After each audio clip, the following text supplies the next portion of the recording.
Hello and welcome. I am Vidyadhar Tirak. Today we are diving into heart of pragmasophy, the Holonic Ontology. Look around you, at your phone, at the air, at your own hand. What exactly is existence?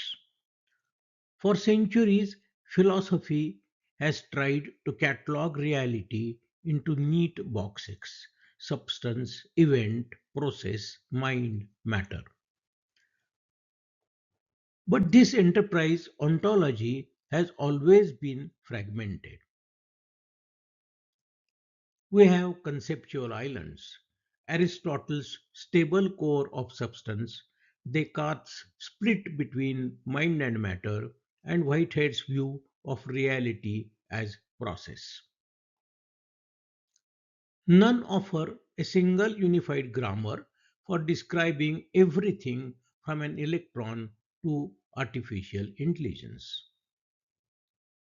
The core question then is, what is the fundamental unit of reality?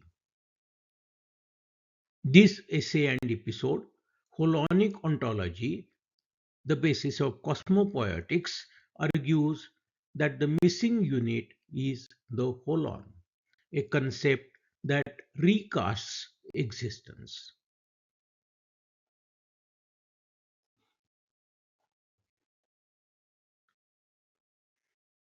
Arthur Koestler gave us the term holon. A holon is an entity that is simultaneously a whole and a part. Look at the figure.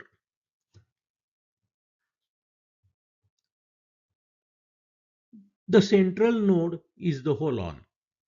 It's a whole because it contains its own subnodes, giving it internal coherence.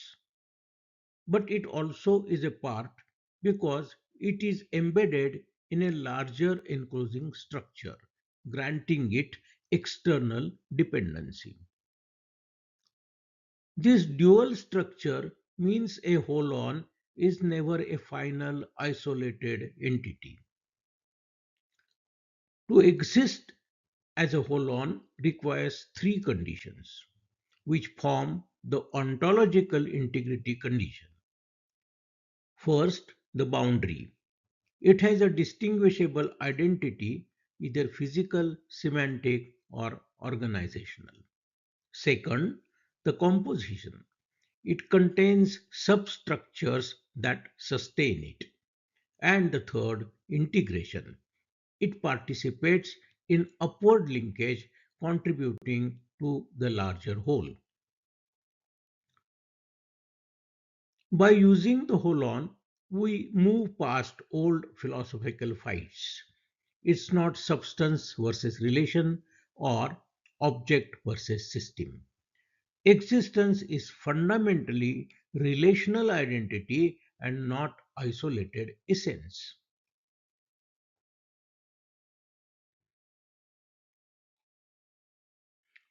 In holonic ontology, being is not a static state but an expression of coherence.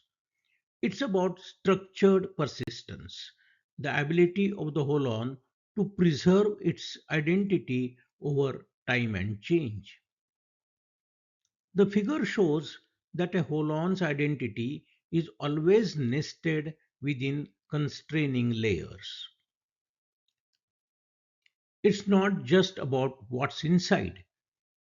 A holon exists within constraints. These constraints, physical, relational, situational, don't just limit existence, they enable it.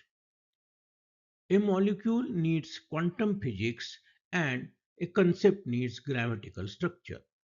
Therefore, relation is constitutive to being.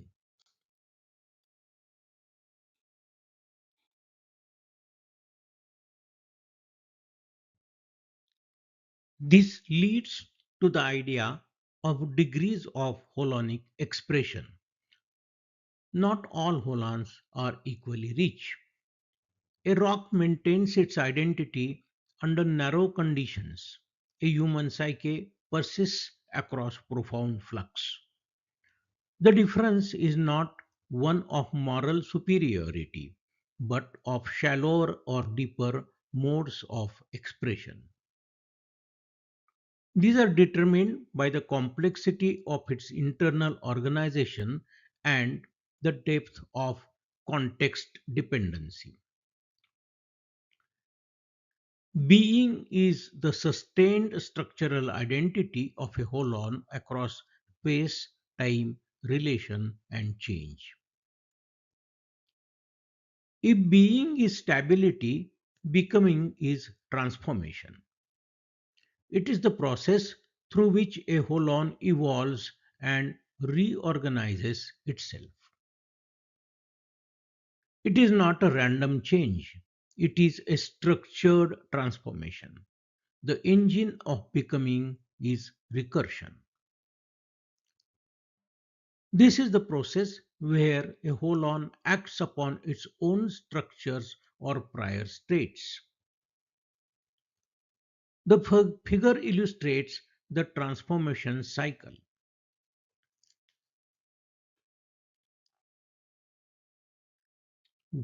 1. Self-reference.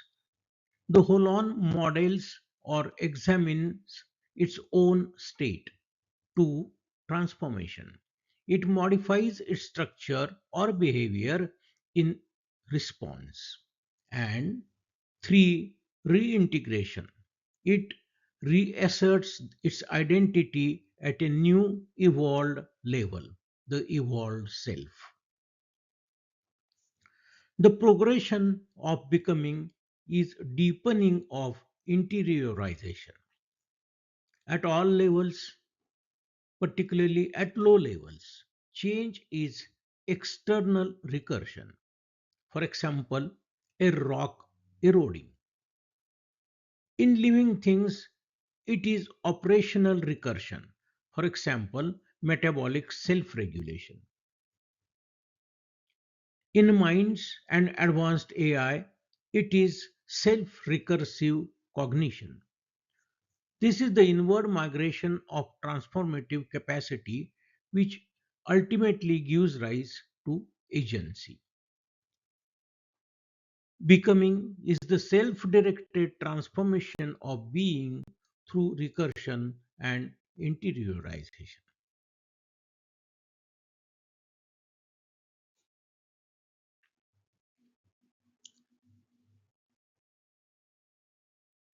Holons don't exist randomly, they form a nested architecture called holarchy.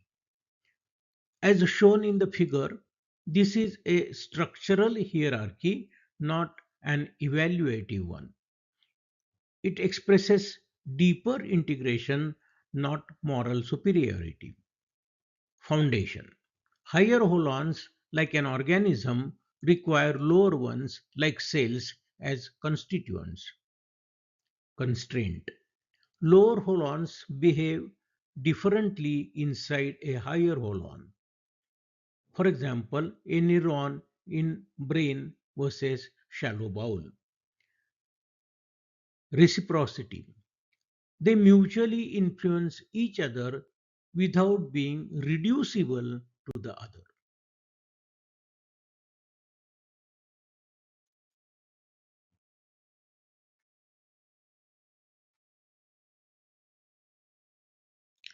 The entire process leads us to the central thesis, cosmo-Poietics. Ontology is not just a catalogue of what is, it's the inquiry into how existence comes into being. The universe is not static, it's a generative process, a continual unfolding with bias towards patterned becoming. This generative engine works through three modes: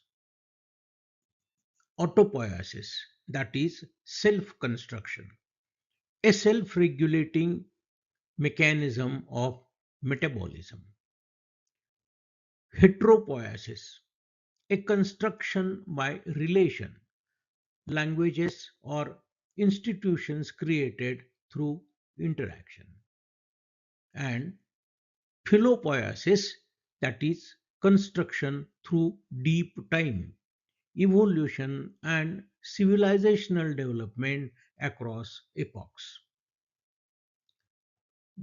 The universe is self articulating, a recursively generative unfolding of holonic structures.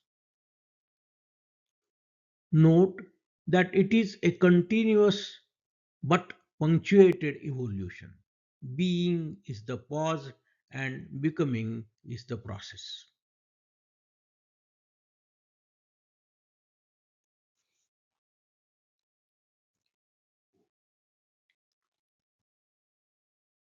This framework is powerful because it seamlessly integrates mind and art e-facts and art I-facts into a whole. The figure shows that natural holons on the left and artificial holons on the right. These are mapped not by the material they are made of, but by depth of recursion. Mind is simply recursion with representation. When a holon models itself, interiority deepens into cognition. This means mind appears regardless of substance, dissolving the old biological artificial barrier. Technology is not just a tool, it's a continuation of cosmopoietic becoming. If a new neural network in a self regulating and modifying algorithm or a legal system meets the holonic integrity condition, it exists as a holon. Agency is scalar. It increases as recursion deepens.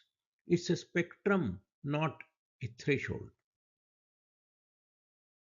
Agency is reserved for holons capable of recursive self determination.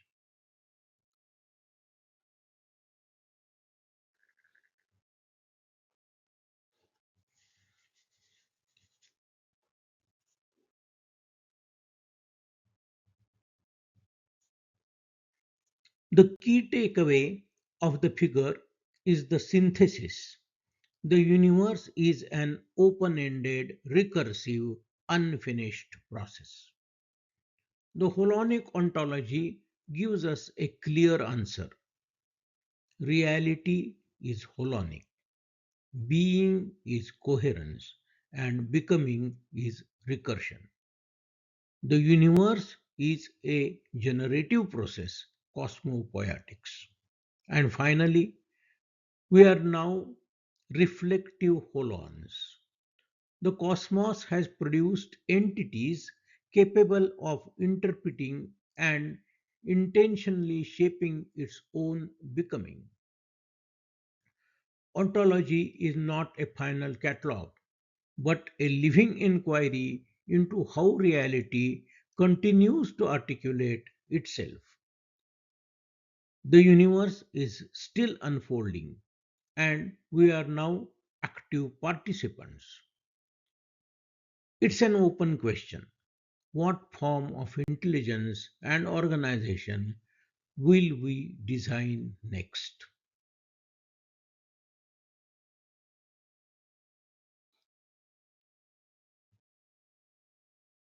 Pragmasophy is Prajna Yajna. Please subscribe to my channel and visit my website if you are interested in more explorations into actionable knowledge and systemic thinking.